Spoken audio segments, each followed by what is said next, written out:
What's up, everybody? Welcome to Podcast Now. I'm Alex, and in this video, I want to talk about the Tomb Raider game and the odds of it being at the Game Awards. We also have to talk about some sad Crystal Dynamics news in terms of layoffs. We had kind of already talked about it, but it certainly seems like it was worse than what was first shown off, and I don't want to leave you on that kind of clickbaity opening, so let's talk about that first. Basically, what happened is Embracer, who we all know, has really fumbled the bag, right? They are really messing up and buying all of these properties, buying all of these studios, and seemingly having zero plan.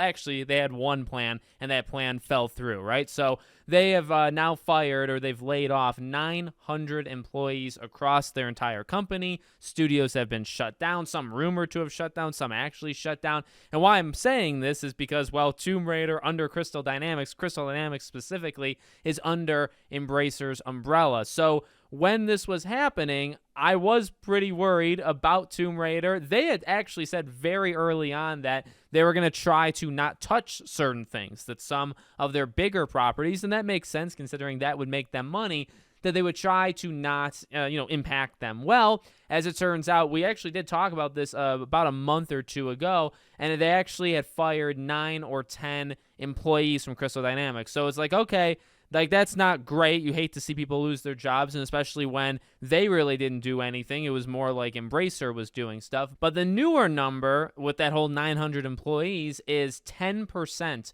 of Crystal Dynamics was actually laid off. Now, if you do just a quick Google search on Crystal Dynamics, I believe it's 274 employees they have, so technically it'd be 27.4. Obviously, you'd have to round that because you can't have 0.4 of a person, right? So close to 30 people, let's say, have lost their jobs at Crystal Dynamics. Studios now brought closer down to like that 250, slightly under 250 mark. And I guess the reason I bring that up is really the rest of what we have to talk about, right? This announcement. Now, we did get a Tomb Raider announcement. It was that remastered collection coming out in February. So we did get something. We are going to get something, but we're here specifically talking about the next big Tomb Raider game. And I have brought this up several times in terms of, I believe it was Crystal Dynamics CEO that was asked about it, and he had dropped that 2023 year. Now, I mean, here we are. Check your calendar. End of November of 2023. I have long said I think the Game Awards makes a ton of sense.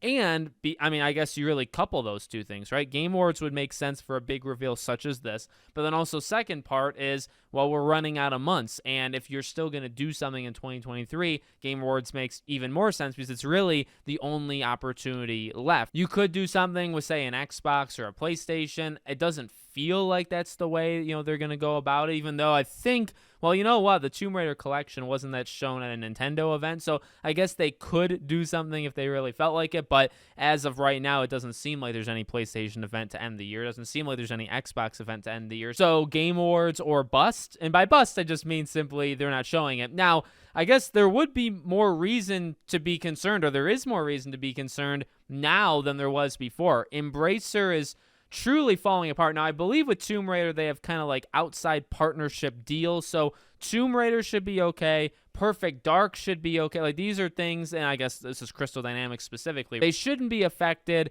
I guess, as much as possible, right? As much as you can't be impacted by what's going on in Embracer right now. I would honestly liken it to, like, what's happening with Gearbox, and, like, we know pretty concretely, if that's a word, that, like, Borderlands 4 and Tiny Tina's Wonderlands 2 is, in the work. And we knew that because of an employee that was working on them that put it on their profile. And the reason I liken them is, like, Gearbox is also under, if you didn't know, Embracer's umbrella, and certainly sounds like Embracer is trying to sell them off, right? But I mean, the way I compare them is that they have some big things happening that are still happening. Now, when the announcements happen, I feel like those things could change depending on Embracer imploding on itself. So I bring up Tomb Raider. I've brought up, actually several times now in 2023, this connection to 2023 and hopefully an announcement this year. But then at the beginning of the year, Embracer wasn't falling apart nearly as bad as they are now. So I do wonder, and I guess I bring it up because has it been pushed? Are we still talking about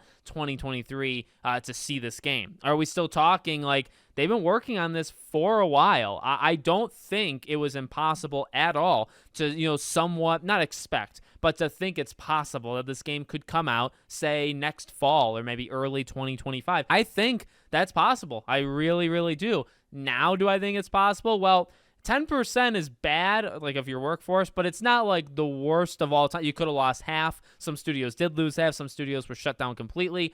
I do think it slows things down. You can't tell me you remove, say, 28 people from a company, even though it was around 275, but you lose 10% of them. Not everything is going to be functioning exactly as it was the day before that happened. So I can't imagine everything's perfectly fine. You hope for the best. You hope that everything's still on track, and by on track, you're talking about release because they know when it would come out, right? Internally, they have something kind of planned. They would have circled or said, we're looking at second half of 2025 or second half of 2024, whatever it might be, right? They know that.